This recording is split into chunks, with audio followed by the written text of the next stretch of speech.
Minha esposa segurava meu frasco de insulina em cima da pia e disse: "Você não vai mais precisar disso, mas antes me passa a senha da sua carteira digital." A torneira ficava aberta, a água correndo sem parar. Meu sensor de glicose apitava igual detector de fumaça. Eu sabia exatamente a velocidade com que meu corpo podia começar a desandar. Tenho 57 anos. Vivo com diabetes tipo 1 desde o governo Sarney. Eu sei como é estar com a glicemia em 400. Sei a sede que rasga a garganta. O jeito que os pensamentos ficam grossos, escorregadios. O jeito que até respirar começa a parecer esforço. Também sei quão pouco tempo a gente tem quando tiram a insulina da jogada. A Carla estava entre mim e a porta da cozinha. O braço estendido segurando um frasquinho de vidro entre os dedos, como se fosse nada. A luz da manhã entrava pela janela da nossa cozinha em Sorocaba, interior de São Paulo, e batia no líquido ali dentro, limpinho, inofensivo, como se não fosse a única coisa me mantendo vivo. A torneira estava aberta no máximo, o ralo escancarado, a água fazendo barulho alto, como se estivesse com pressa de apagar alguma coisa. "Você já está suando", ela disse sorrindo. "Quanto será que está? 400? Quanto tempo até seus órgãos começarem a falhar?" Meu sensor apitou de novo, um som agudo, carente, engoli em seco, a boca mais seca que giz. "Carla", eu disse, "por favor, só coloca isso aí de volta." Ela riu, não alto, quase entediada. "Você sempre fala por favor quando está com medo." Estávamos casados há 23 anos. Eu já tinha ouvido aquela risada antes, quando ela achava uma boa promoção nas lojas americanas, quando contava alguma história que na cabeça dela a fazia parecer esperta. Eu só nunca tinha ouvido aquela risada apontada para minha sobrevivência. O cheiro de café velho ainda estava no ar. A geladeira zumbia atrás dela. Todo o resto da casa parecia normal. Isso deixava tudo pior. "Me dá a senha", ela disse. "A da grana que você escondeu." Eu não escondi, falei. "É para aposentadoria, para emergência, tipo isso." Ela inclinou o frasco um pouco mais perto do ralo. Meu estômago travou. "Você não decide o que é emergência", ela respondeu. "Eu decido." Minhas mãos tremiam. Não era hipoglicemia. Era o outro tipo.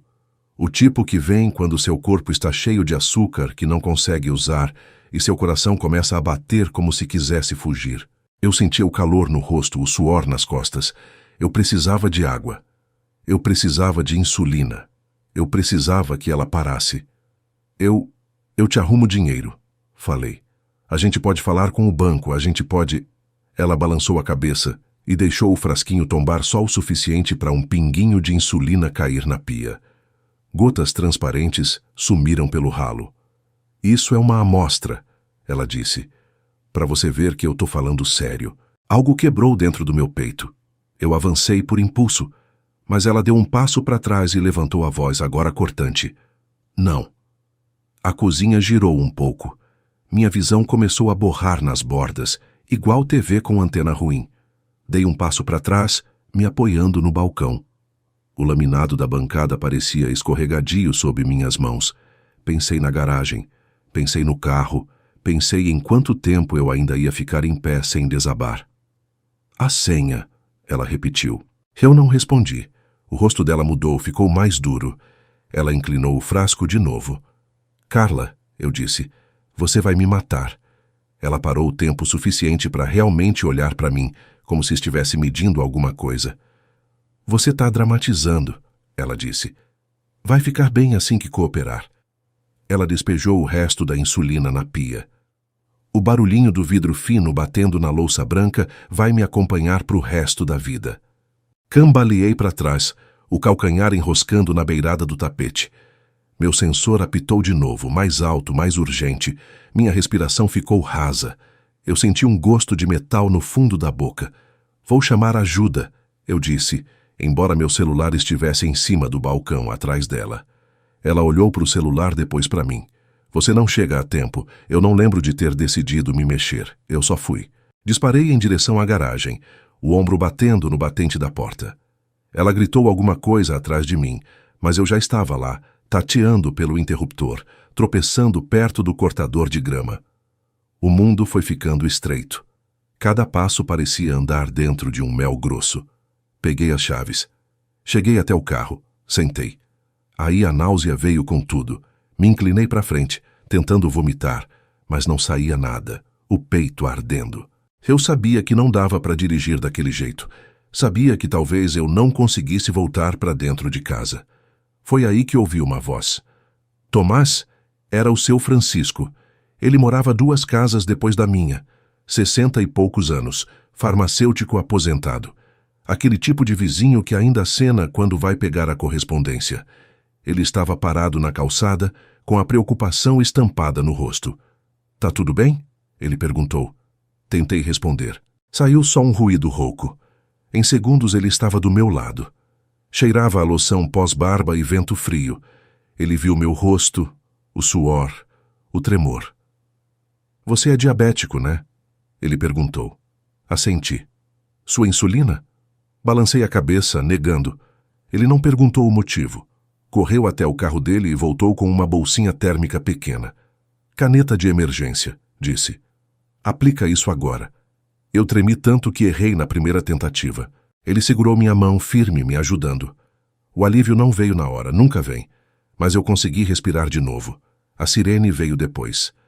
O pessoal do SAMU fez perguntas. O seu Francisco respondeu a maioria. Eu fiquei deitado na maca, encarando o céu branco de começo de inverno, o coração ainda disparado. Quando me colocaram na ambulância, vi a Carla parada no fim da garagem, os braços cruzados, a expressão indecifrável. Isso foi há 11 dias. Hoje de manhã ela estava chorando em um fórum, enquanto liam as acusações em voz alta. Mas naquele momento, quando as portas da ambulância se fecharam, eu não sabia de nada disso ainda. Só sabia de uma coisa. O que tinha acontecido naquela cozinha não era uma briga de casal. Era chantagem. E quando você enxerga isso com clareza, não esquece mais. As pessoas sempre perguntam como um casamento chega nesse ponto. Como se tivesse que ter grito por anos, prato quebrado, vizinho chamando polícia. A verdade é bem mais silenciosa. É isso que torna tudo tão perigoso. Eu e a Carla nos conhecemos em 2001, numa quermesse de igreja em Campinas. Eu tinha 35 anos, trabalhava com logística numa transportadora regional. Ela tinha 30, esperta, cabelo preso, rindo alto demais de uma piada besta que fiz sobre lasanha de mistério do buffet. Ela gostou do fato de eu ser seguro. Eu gostava do jeito decidido dela. Pelo menos era assim que eu chamava na época. Quando contei que tinha diabetes tipo 1, no nosso terceiro encontro, ela não arregalou o olho, não fez drama. Fez perguntas boas, me lembrava de comer.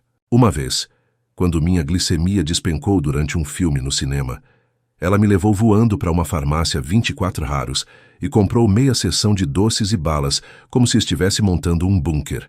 Foi essa mulher que eu casei. Por muito tempo, fomos aquele casal comum de bairro. Almoço de domingo na casa da minha mãe, bife acebolado na segunda, ida no mercado na sexta. Eu contava carboidrato. Ela conferia extrato, pagava a conta. Nos mudamos para Sorocaba quando as escolas eram melhores e o custo de vida fazia sentido. Falávamos de aposentadoria como todo mundo da nossa idade fala. Por cima, como se fosse previsão de chuva para daqui muitos anos. A virada não aconteceu de uma vez. Ela foi se arrastando. Depois de 2020, tudo apertou. A empresa onde eu trabalhava enxugou o quadro. Aceitei um pacote de saída antecipada que no papel parecia ótimo, mas roubou uns bons anos do que a gente tinha planejado. A Carla começou a vigiar as contas mais de perto. Perto demais. Questionava cada linha. Por que mais uma compra na farmácia? Ela perguntava como se insulina fosse hobby. Eu tentava manter a paz. Esse é meu defeito. Eu liso as quinas das coisas. Eu fujo de briga. Quando ela começou a ser grossa, eu dizia para mim mesmo que era medo. A gente estava envelhecendo. Saúde já não era assunto teórico. Dinheiro de repente ganhou megafone. Eu abri uma conta digital separada sem contar para ela.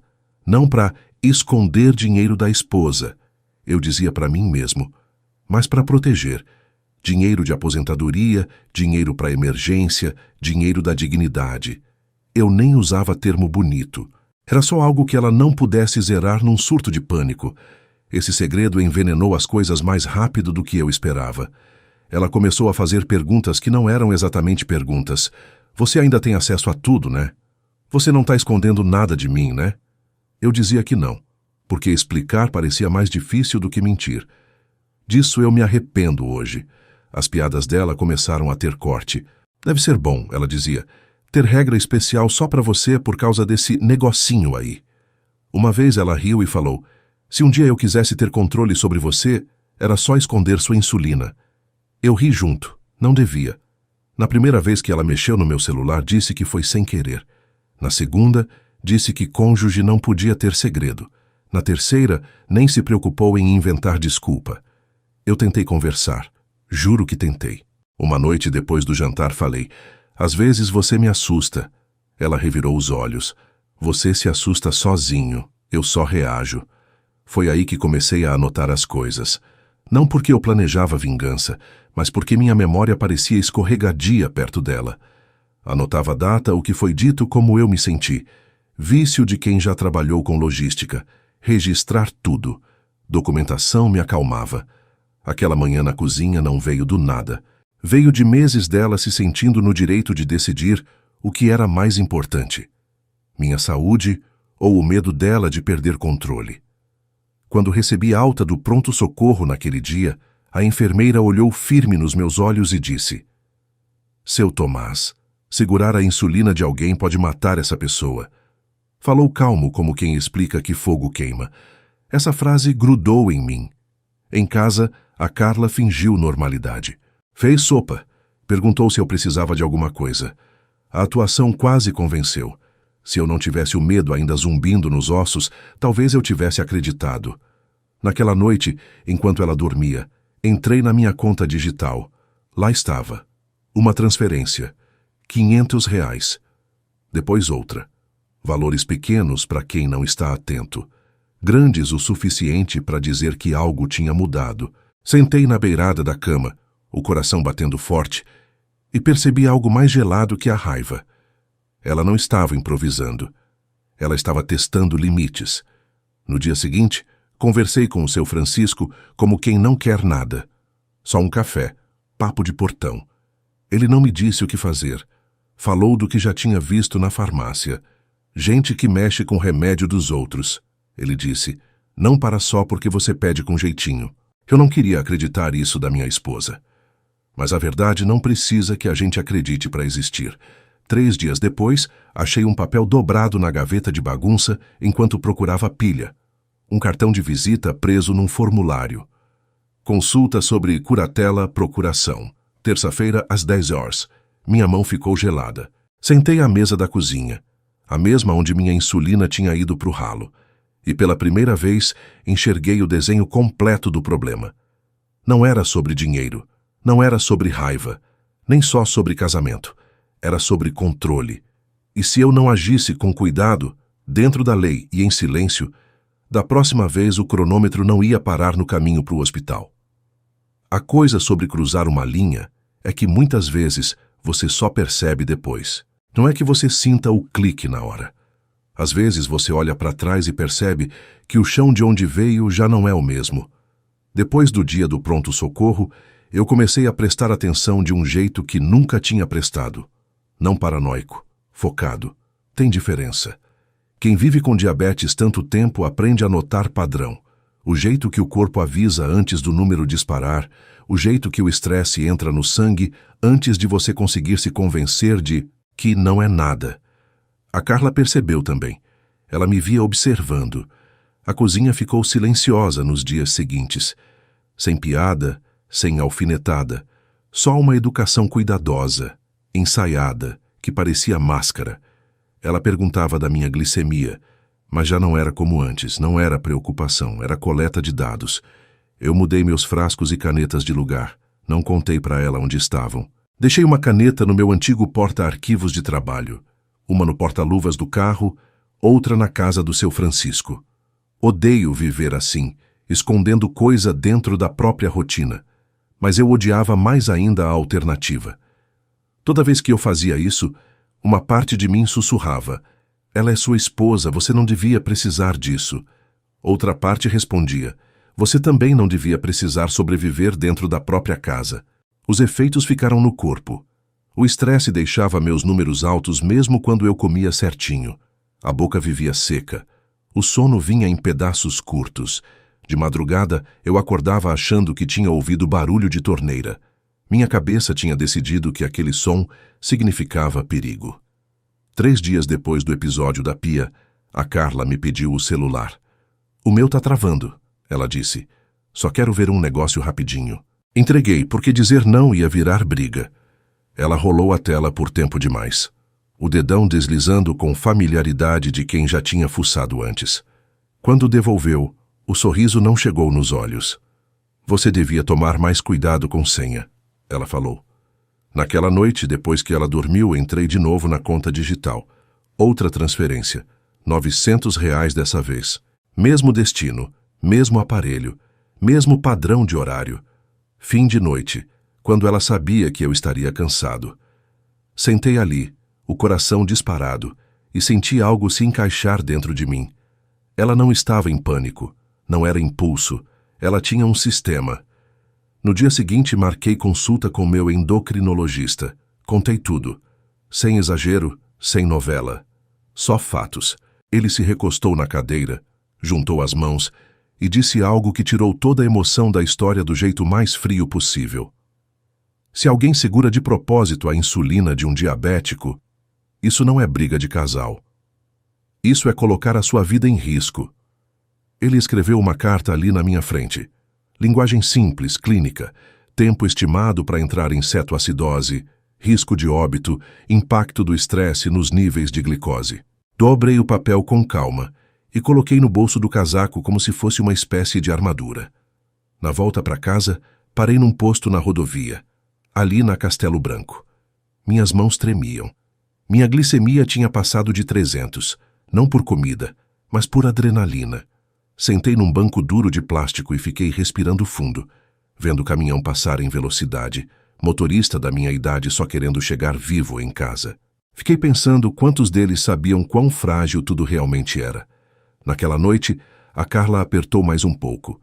Trouxe o assunto de procuração no jantar, como se fosse matéria de programa da tarde que tinha acabado de ver. Você sabia, ela disse casual, que casais da nossa idade deviam pensar em quem decide as coisas se um dia um dos dois não puder. Meu garfo parou no meio do caminho. Que tipo de não puder? Perguntei. Ela deu de ombros. Saúde, ué. Se você não puder responder por você. A sala pareceu menor. Eu conseguia ouvir meu próprio pulso no ouvido. Eu não tô incapaz, respondi. Ainda não, ela retrucou, rápido demais. Pedi licença e fui para o banheiro. Tranquei a porta. Medi a glicemia, 348. Minha respiração parecia grossa, como se o ar tivesse peso. Joguei água no rosto e encarei meu reflexo. 57 anos. Cabelo grisalho nas têmporas. Olho cansado, mas ainda lúcido. É aqui a linha, pensei. Daqui eu não volto mais. No dia seguinte, encontrei um amigo antigo da época da transportadora. Não falei da Carla diretamente. A gente falou de processo, de registro, de cadeia de custódia, de rastro digital. Coisa de escritório, mas que serve para tudo. Ele não me disse para acabar com a vida dela. Disse como as pessoas se complicam sozinhas quando você dá corda, calendário e prova. Comecei a salvar tudo.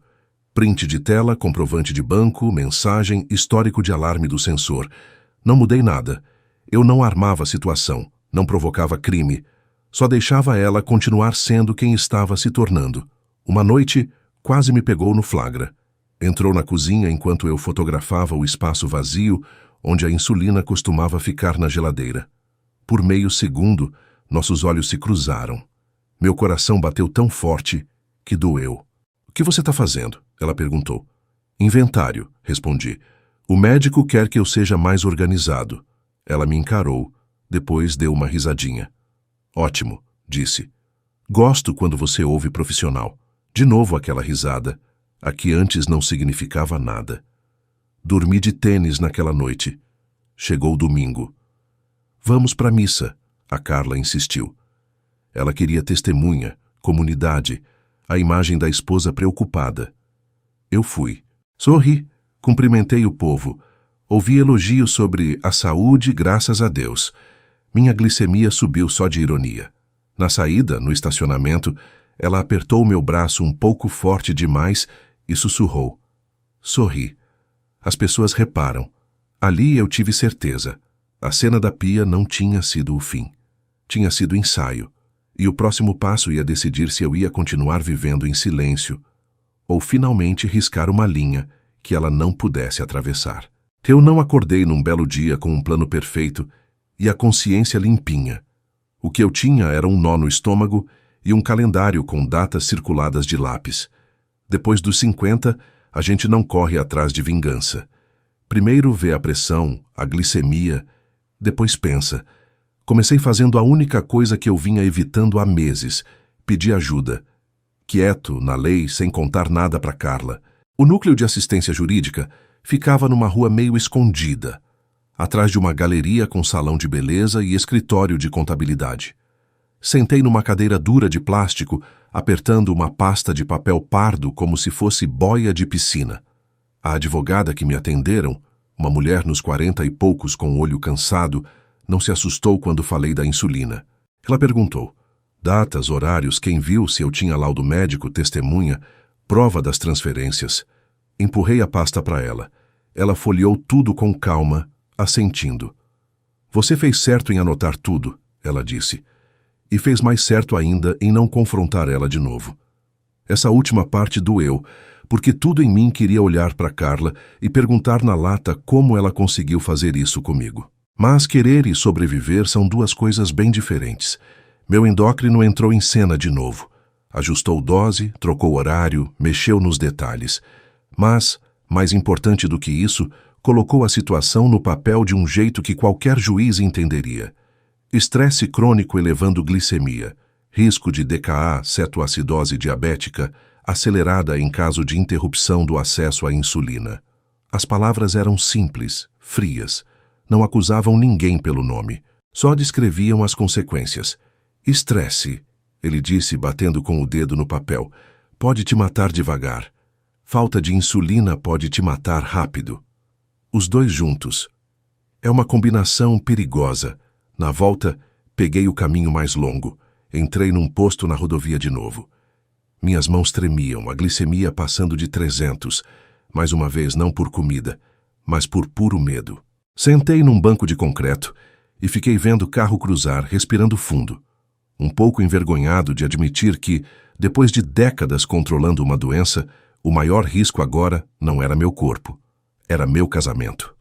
Quando o plano finalmente tomou forma, não era bonito, não era filme. Era lento, feio, montado em cima de esperar e resistir ao impulso de reagir na hora. Troquei todas as minhas senhas. Todas. Ativei alerta em cada conta. Não para pegar a Carla em flagrante, mas para saber quando ela mexesse.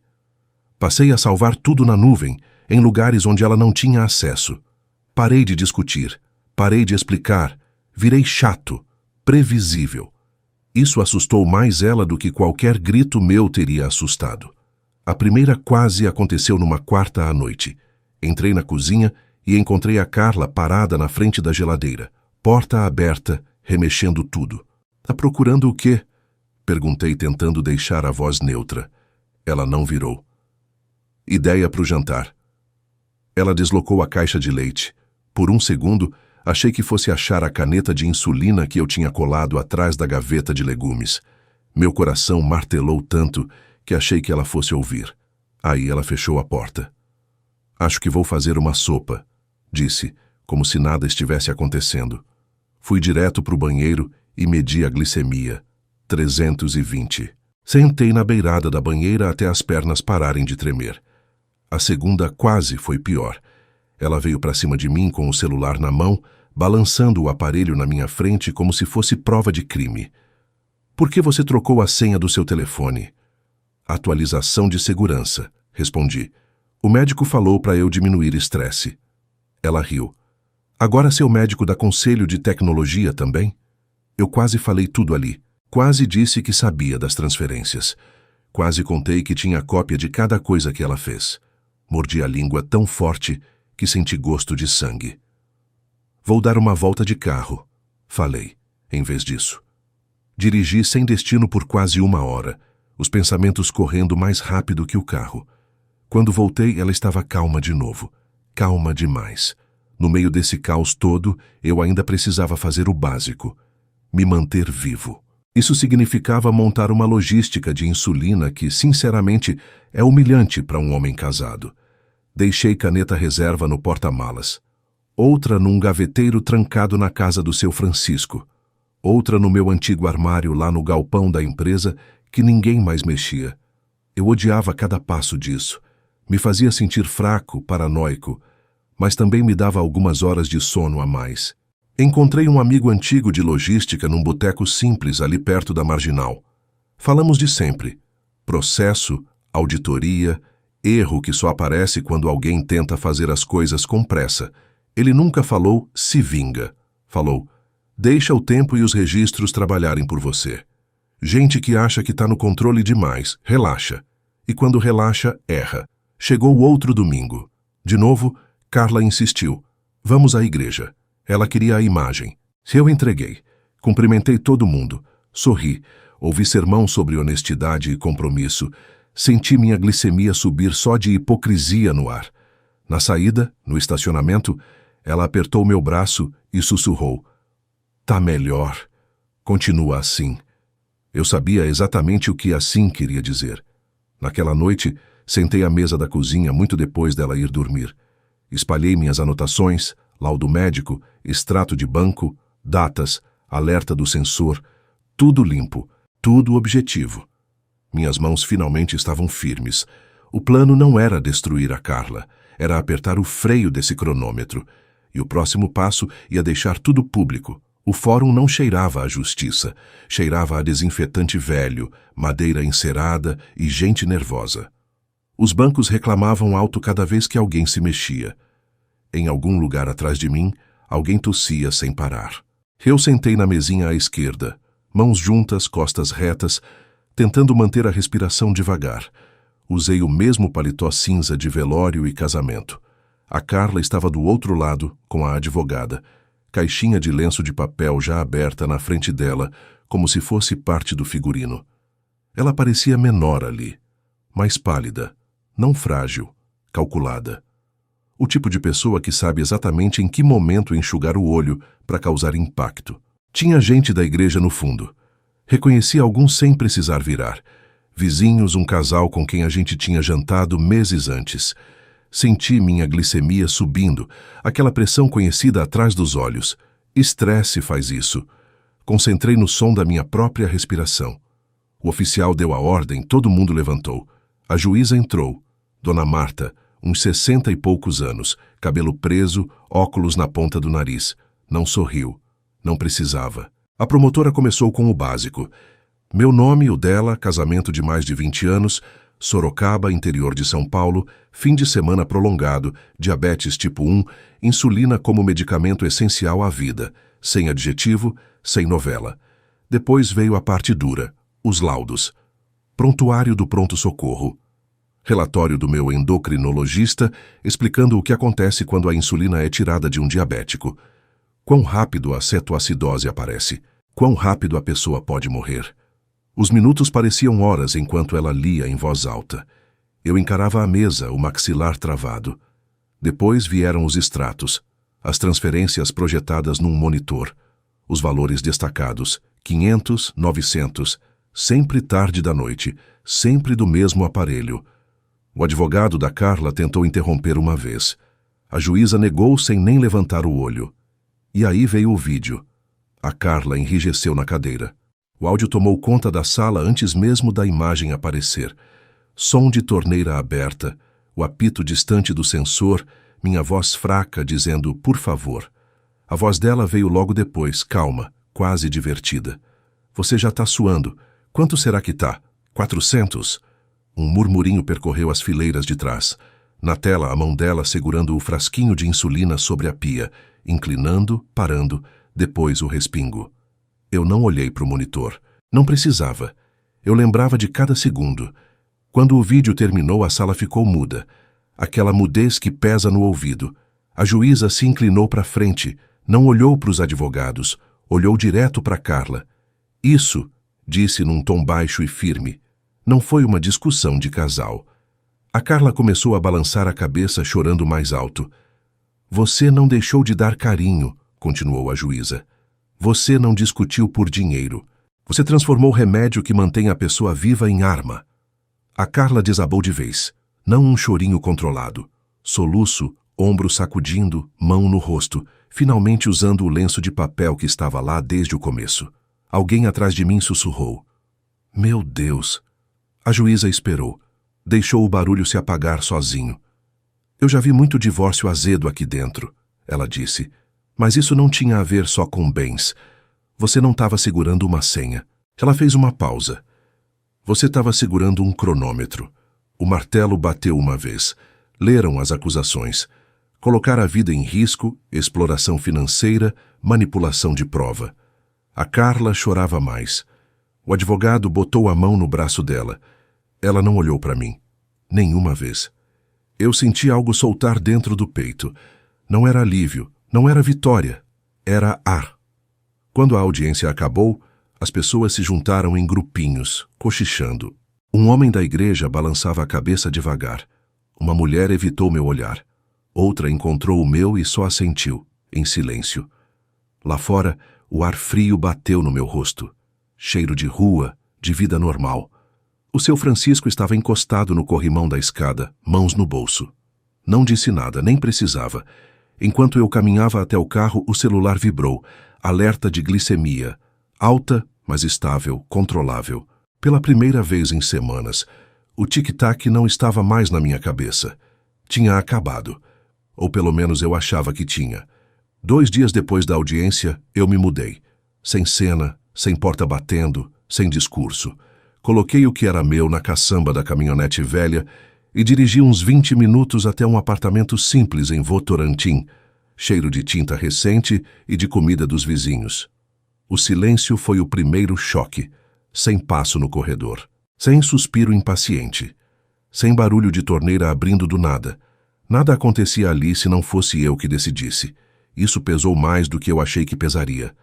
Na primeira noite, alinhei minhas insulinas em cima da pia e contei 2 vezes. Canetas, frascos reserva, tiras de teste, kit de emergência. Guardei tudo numa caixinha de metal com cadeado que comprei numa loja de material de construção no caminho.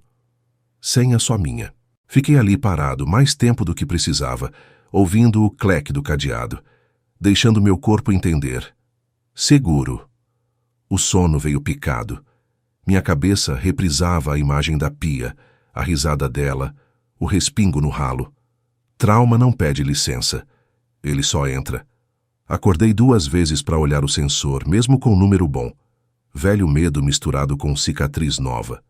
De manhã, a claridade entrou pela persiana e bateu no chão vazio. Fiz café. Torrei um pão. Apliquei a insulina sem ninguém vigiando. O banal virou luxo. O advogado da Carla tentou contato uma vez. Mensagem falando em mal entendido, pressão, momento difícil. Não respondi. Passei para minha advogada. Colocar esse limite foi estranho. Doía e, ao mesmo tempo, parecia músculo voltando a funcionar. Contei a verdade para pouca gente. Para o seu Francisco, claro. Para minha irmã, que mora em Ribeirão Preto. Para um cara da igreja que me puxou num canto e disse baixinho: ainda bem que você está vivo. Foi o suficiente. Me inscrevi num grupo de apoio para diabéticos que se reúne a cada 15 dias nos fundos de um centro comunitário. Cadeira de plástico, café ruim, gente boa. A conversa girava sempre pelos mesmos temas.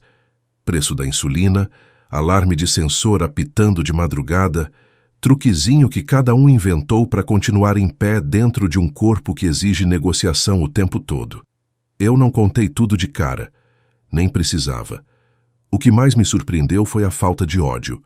Eu achava que quando a poeira baixasse, a raiva ia vir inteira rasgando. Mas o que apareceu foi outra coisa, mais firme. Clareza. Um sossego estranho, mas verdadeiro.